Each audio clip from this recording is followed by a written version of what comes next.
Perpetually fixated on securing the next IMF loan, our economic planners pour their energy into polishing numbers and constructing data sets that will satisfy international lenders.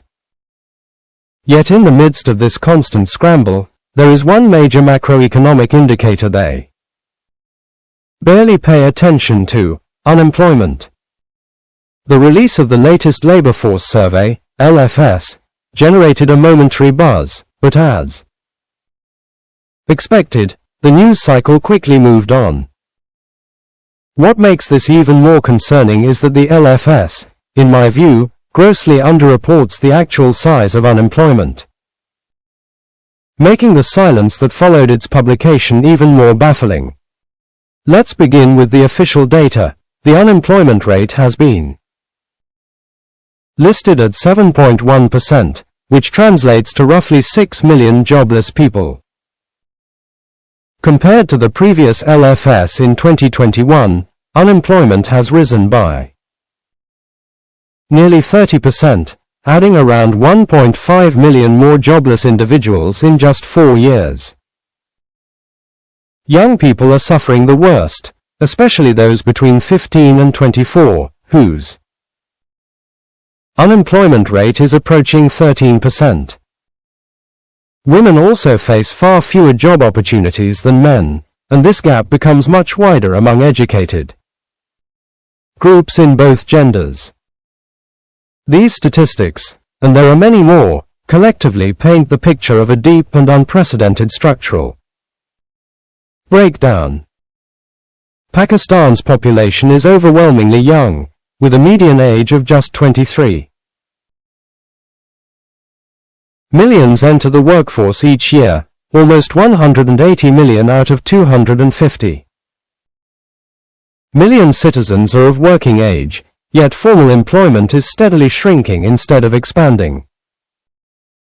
Workers have long been pushed out of a declining agricultural sector, while manufacturing and services have failed to generate enough new jobs to absorb them. But never before has the divide between job seekers and available employment been this wide, and growing this rapidly. Despite this, governments and economic managers continue to treat employment as a secondary issue, as though its relevance to economic well-being is optional. People still need to survive. Which is why the LFS quietly acknowledges that 3 out of every 4 employed men and 2 out of every 3 employed women are working in the informal sector.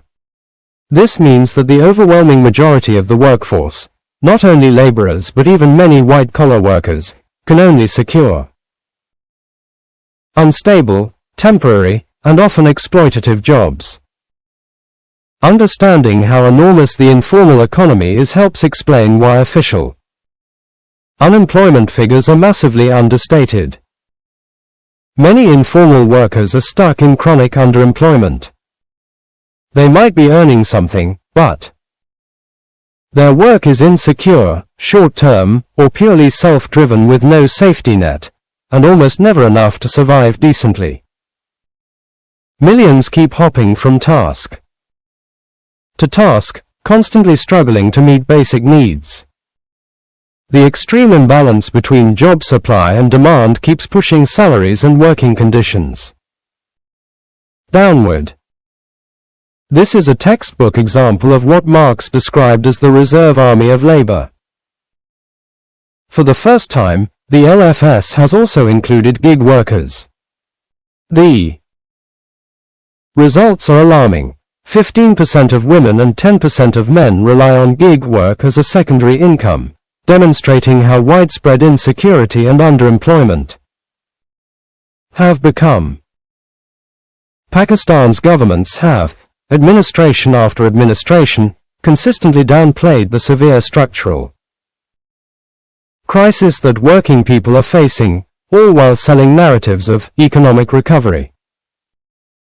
Talking about the economy becomes meaningless when the majority who actually produce its wealth, the workers, are excluded from the conversation.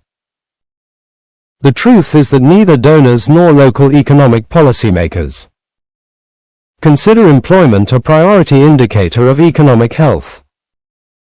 That's because the real focus of state policy has never been ordinary citizens. Instead, the beneficiaries of economic decision-making continue to be foreign lenders, local elites, powerful business groups, speculative investors, and resource-grabbing state actors.